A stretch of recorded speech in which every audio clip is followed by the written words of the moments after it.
How I close over 23 clients each and every single month is really quite simple, and I'm going to explain that in this video. My name is Hamza. I grew my agency to over 200,000 per month and over $2.7 million per year cash collected. Now, I did this by staying specifically glued to some principles that I'm going to share in this video. And if you stick around, you can get notifications like these every single day on your phone telling you that your sales guys close some more deals. So what I'm going to do is I'm going to make myself a little bit smaller over here. And I'm going to break down exactly how I did this. Okay, so pay attention. This is going to be super valuable and it's going to be very actionable as well. Okay, because I'm going to make some assumptions over here about you. You already have a proven marketing channel, proven sales process, proven product, and you're doing six figures or more. Okay, for me, I really needed these things in place so that I could actually use this process. Okay, if you don't have this right now, then this video still does apply. But at the same time, I want you to start focusing on really these things before you implement this, because this is a bit more of a intermediate to advanced strategy. Now, with that said, let's dive right in. Really, the biggest problem that I had when I wasn't closing deals was that I wasn't consistent. Okay, Hamza, we get it. You weren't consistent in closing deals because you weren't consistent. That doesn't make much sense. Hear me out for a second over here. I already had a proven marketing process, right? Paid ads, cold email, cold calling. We would follow up like crazy. I had three salespeople. And, we would be going there and hitting the phone very, very religiously. And I was showing up as a leader that was pushing my salespeople to constantly get on the phone and do a good job. But what ended up happening is that when I didn't close deals, I would basically become scared and I would start letting my fear and my anxiety and my self doubt get in the way, and I would just lose consistency. Okay, I would lose consistency, and I'll tell you exactly why that happened. That would happen because I didn't understand this model.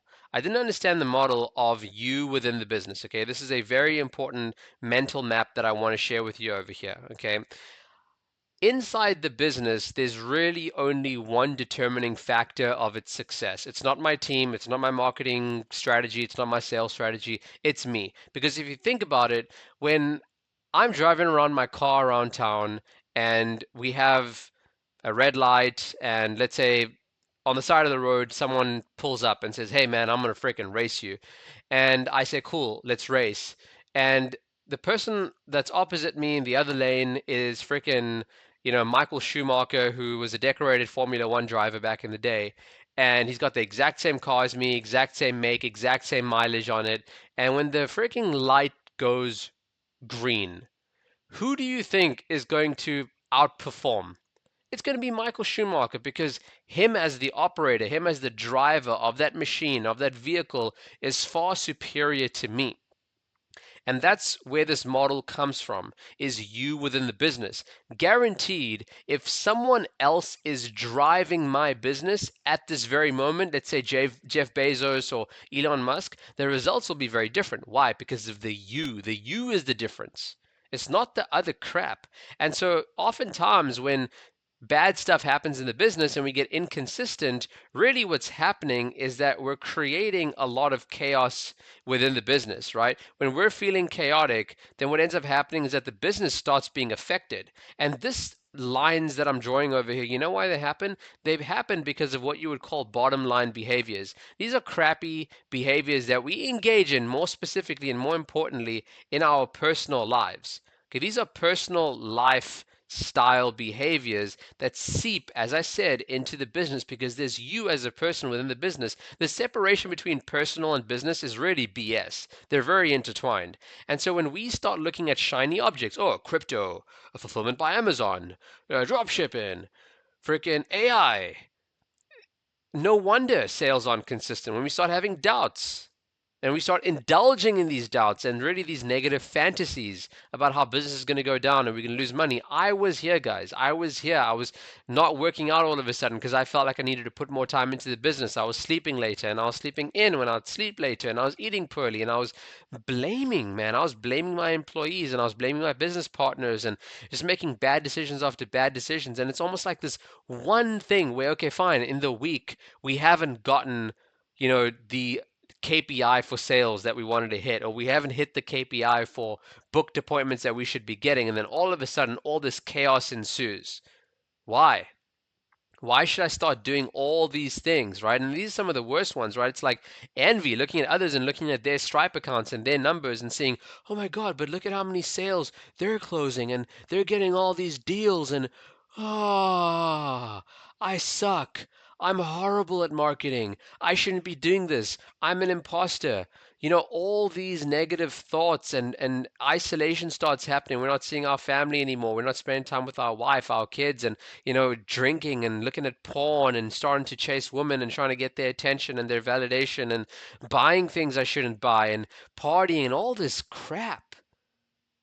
No wonder sales aren't consistent. Again, I made certain assumptions at the beginning, right? That you already have a proven marketing process. I know I had that. I had a proven marketing process. I had ads that were basically turnkey month over month, bringing in appointments, and then all of a sudden we have a bad week or even a bad month. So what? So what? Why all of a sudden lose faith in all these things? Why lose faith in following up? Oh, well, we followed up and no one really picked up the phone and the leads suck and we need to do something else. We need to look elsewhere. This is a pattern. This is a pattern that basically stopped me from being able to grow my business. And frankly, in the exit process that we went through, could have made way more money.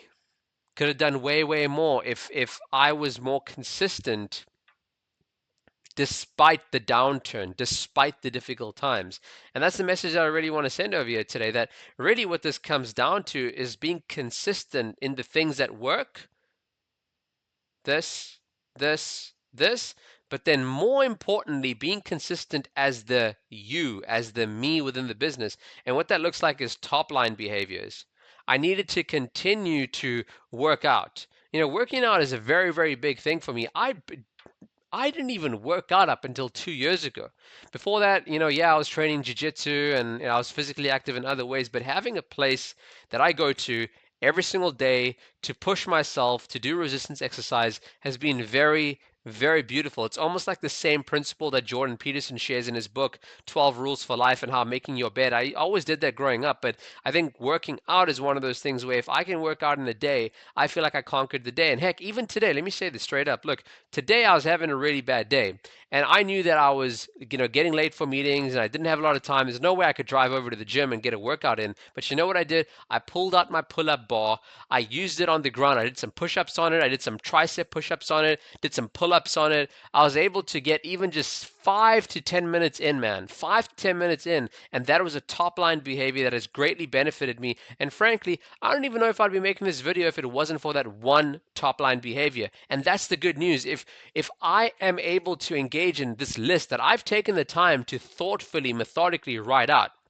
I mean, there's more things on this that should be here, right? There's jujitsu, there's spending time with my mom, calling her on the phone or giving charity. These are all great things that all of a sudden I found in my agency journey that I was becoming inconsistent with. That all of a sudden, if I had a bad month, a bad week, a bad whatever, that I just wasn't eating clean anymore. I mean, dude, I am what I eat. I am what I eat. I mean, and if I'm eating freaking fried chicken and French fries and not drinking enough water is a big thing, right? This one over here, like, look at this over here. Realistically, at this stage, I'm drinking like 4 liters of water a day, flushing my crap out, keeping myself hydrated. This is a very important top line behavior. Laughter, man, the agency journey gets so arduous at times. I mean, when is the last time you basically got onto the internet and watched some stand-up comedy, or you went and started just telling jokes, or were in an environment where people were making you laugh? You know how positive and beneficial laughter is? It signals to our brains that, hey, we can chill out, things are okay, it's not that dire. And the place that I come from in my agency journey is that I was, broke. I was living with my parents after I got married with my wife. My wife was supporting me. I struggled for that first year. I made no sales for the first 6 months. And even after those 6 months, I was only able to pay myself like 500 a month. So I know what it's like to be in a really crappy position in my agency. And so to go back to some of those times is really my biggest fear. And so that's why when sales go down or when marketing goes down, when something happens in the business, clients churn, it feels like the end of the freaking world because I don't want to go back there. But what if that could be a strength? What if that could be a benefit? What if that could be something that we basically wear on our sleeves and on our chest and say, you know what? I know what things have been like. Things have gotten bad in the past for me, but look at where I am now. I mean, again, if you're already doing six figures or more, seven figures, etc., like I am, and if I have to go back to a period of time where I'm making nothing, so what? I've seen the other side. I know what it feels like in the core of my being to be in a position where I'm making good money, taking care of my wife and my kids, traveling around the world, and I'm doing good things. So why become inconsistent? And it's doing those things when things are going well that I should continue to do when things aren't going well either. Right? It makes sense because we're creatures of habit. And when we revert to habits that didn't serve us, that didn't do well for us, that didn't do good for us, then frick, we're going to end up in the same spot that we were in the beginning. And so, really, this entire agency journey has been a process of revamping and revitalizing and evolving into new habits. So, why not continue? Even with the adventure, I found there was a part of myself when there was a trip planned or somewhere that I wanted to go, and I just became all demotivated, and I didn't even want to go there anymore. Like, why should I travel right now? I don't deserve it. I shouldn't go. Business is not going well right now. Spending time with the family, this is a big one that a lot of entrepreneurs lose out on. It's like, man, we're doing this for our families. We're doing this for our children. We're doing this for our mothers and our fathers and our siblings to give them some hope, to give them some prosperity. So why stop giving them time all of a sudden when business isn't going well? This rejuvenates us. We need this. Connecting with our friends. Prayer, meditation. Man, this is huge. Stopping praying, not continuing with the process of gratitude just because sales are not consistent. Nah, that is a surefire way to continue the cycle, the vicious cycle of sales not coming in. In fact, I would even venture to say the reason why sales got inconsistent in the first place is because more of this crap was happening and less of this was happening. And the moment that I get back into top line behaviors, everything goes well again, especially the turnkey ones like prayer, meditation, relying on my higher power. Okay, I could go on this for days, I could go on this for hours, but a big part of this, man, is really staying consistent, which is why in our brotherhood, I have this thing that I do with a bunch of men that are all doing a multi six and seven figures, is we track our daily habits, sleep, eating healthy, no processed food, doing physical activity, drinking water, being in nature, that's a big top line behavior, learning something every day, sharpening the blade, right? Meditation, prayer, reviewing our values and our vision so we don't get jaded, so we stay connected with why we're doing what we're doing. Journaling, and then cold showers, right? These are things that we're aiming to do every day and we're competing with each other on. And so, really, I hope that you now recognize what it takes to be able to close those 23 or even 45 or even 50 clients a month. Whatever your goal is, it's possible, but a big part of it is consistency. A big part of it is continuing with the habits that have already established you to the place that you've gotten to.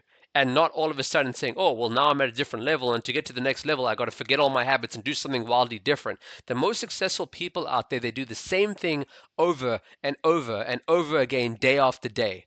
I hope you remember that. Stay consistent. I'll see you in the comment section. Peace.